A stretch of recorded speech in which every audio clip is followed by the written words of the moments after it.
So today we're going to be discussing cardiovascular disease risk factors. This is important because 1 in every 4 deaths is linked to cardiovascular disease. We're going to do a brief overview, which includes the modifiable or things that you can change factors, which include physical inactivity, tobacco use, obesity, high blood pressure, diet. Then we're going to take a look at non-modifiable factors, which include age, family history, socioeconomic status, and ethnicity. So with physical inactivity, the World Health Organization has found that 60% of the world population is inactive. This is an issue because it's one of the links to cardiovascular disease. So it's recommended that you exercise 2.5 hours a week. Now, if you're not someone that wants to go to the gym, you can find a buddy and maybe play tennis, basketball, go swimming, take a walk, go hiking, something like that. Find something for you that you like to do that you can maintain throughout your life. Or if you prefer going to the gym, do that then. Find something that works for you. So then, if physical inactivity impacts insulin usage, blood glucose levels, and blood pressure. Now, these are factors that impact cardiovascular disease. With physical activity, you're able to moderate those and keep them under control and at healthy levels. Now, physical inactivity leads to obesity most of the time. So we've got a look at a BMI of 18.5 and under, which is considered underweight. Then you have class 3 obese, which is over 40 BMI. BMI is the body fat percentage between body fat and lean mass. Now, this BMI chart is used in most doctors' offices. Maybe a coach has used it, you see it online. And this you have to take with a grain of salt because it doesn't take into account body composition. Now, say you have someone who's 5'3" and they weigh 175 pounds. However, they are a bodybuilder. They are made mostly of muscle. They're not obese or overweight, they're just extremely fit. Muscle weighs more than fat. So with this, you have to take it with a grain of salt because you've got NFL players, you've got NBA players, and they're all big guys, and on here they would probably obese or extremely obese. However, they have the best diets, they've got the best coaches, they're always exercising, and they're mostly made of muscle. It's just something that you have to take into account when you look at this. Now onto diet. We've got the 1970s typical food pyramid everyone's seen, starting with the majority of your diet being breads, carbs, stuff like that, followed by fruits and veggies, meat, and then finally cakes, cookies, oils, stuff of that nature. Now flash forward to 2010s and we've updated it to be MyPlate. This way it's easier for the general population to understand what should be on their plate. So you want half of it to be fruits and veggies, which is essential to a good diet. Then you want a quarter of it to be meats, preferably good meat, nice, lean, healthy meat, chicken, a nice lean cut of beef, stuff like that, fish, which has fatty acids in it, which are really good for the heart. And then a quarter of your plate should be grains, and preferably whole grains that are high in fiber. And then, as you can see, this doesn't include any of the cakes, oils, or anything like that. They cut it out so that we have a good, healthy balance. So also with diet, you need to know that there's saturated and trans fats, which are considered the bad fats. Saturated fats you find in animal products, meat, stuff like that, and it's okay to have that in your diet. You just want it to be on a lower level. You don't want to be consuming a high fat diet because it causes issues.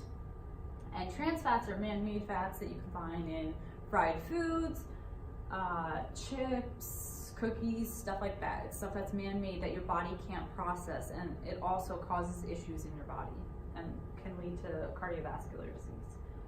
Then we've got sodium. A study showed that there was a reduction in sodium reduces the risk of hypertension and heart disease. And then we've also got fruits and vegetables, obviously, that you need in there, whole grains, which are full of folic acid, B vitamins, and fiber. Tobacco use, another modifiable risk factor. So with tobacco use, it's not like it was 20 years ago or 30 years ago, where they promoted tobacco use. Now, there's tons of studies that have shown how bad tobacco use is for people. Lung disease, cardiovascular disease is what it's been linked to. So, it may just be a bad habit, it may just be something to help you cope with stress. However, with tobacco use, it damages your endothelium, which is the lining of your blood vessels. This causes issues later on, especially if you have increased fatty deposits in the arteries. They get stuck in those breaks in the arteries and they clog up. This causes it to be that blood has a more difficult time getting through your arteries. It also increases your clotting. It raises your low density lipoprotein cholesterol, which is the bad cholesterol, the stuff that you don't want. It reduces high density lipoprotein cholesterol, which is the good cholesterol. That's the cholesterol that moves the cholesterol out of your blood. It's good for you. So now with high blood pressure. Normal is considered 120/80, but it fluctuates throughout the day. It doesn't stay constant. If you're more stressed, you're more nervous, your blood pressure is gonna go up. So maybe you're nervous about a test, or you're at the doctor's, you don't like going to the doctor's, your blood pressure is gonna be higher. But that's just like the average of what normal is considered. When you get in the higher range,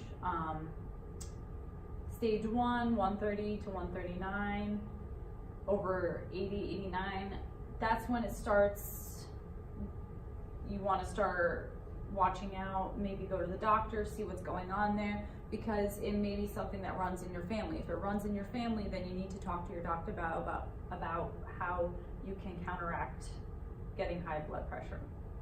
Also too, high blood pressure negatively impacts your heart because your blood vessels are contracted, so they're smaller. However, your heart is working harder to push the blood through there. So it's like trying to blow water through a straw. The high pressure, you can't get as much going through a straw as you would like a garden hose. So it impacts your blood vessels, it impacts your heart, and it makes it work harder than it's necessary. So family history is a non-modifiable risk factor. If you have an immediate family that suffers from heart disease, then you're 50% more likely to suffer from heart disease yourself. If you've had a male in your family 55 years and younger, that's a cautious sign to be worried about. They find that that's linked to cardiovascular disease in the future generations. With females, it's pushed back to 65 years because estrogen actually protects the heart. After menopause, though, there's a reduction in estrogen, you're more likely to suffer from cardiovascular disease.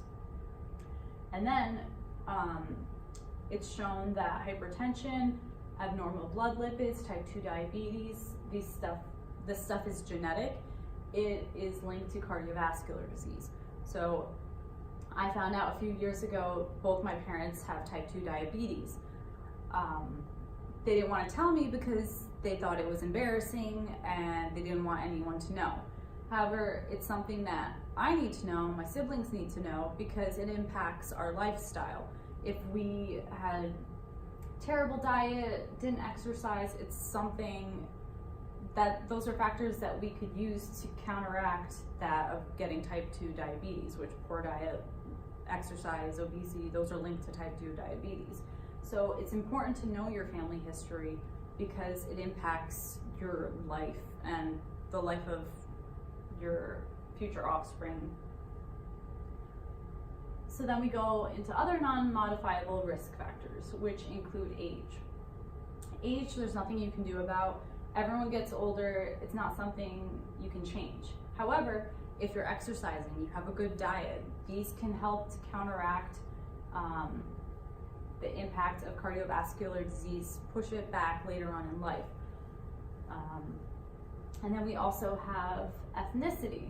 So this one study showed that non-Hispanic whites, non-Hispanic blacks had a higher percentage of deaths from cardiovascular disease, followed shortly by Asian or Pacific Islanders, and then American Indians or Alaska Natives.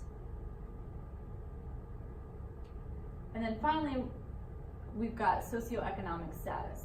So studies have shown that if you have a lower socioeconomic status, you have more stress in your life, which may also increase your risk of depression, which can lead to bad habits, no physical activity, poor diets, tobacco usage, stuff like that. So being in a poor situation and not having enough money to spend puts stress on you, and that can impact your way of living.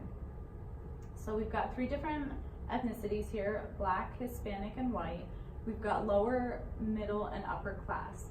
And it shows that with the lower socioeconomic groups, that there's a higher risk of cardiovascular disease compared to that of the upper socioeconomic groups. And this could be because you don't have enough money to spend on a good diet. You don't have enough money to spend on going to the gym. You're not well educated enough because you're not given the opportunity. So these are just some things that take into effect that can lead people with a lower socioeconomic background to having a greater risk of cardiovascular disease. So finally, we went over modifiable factors: physical activity, diet, tobacco use, high blood pressure, and then our non-modifiable factors, the things that we have no control over: age, family history, and ethnicity, socioeconomic status. And that is it. Thank you.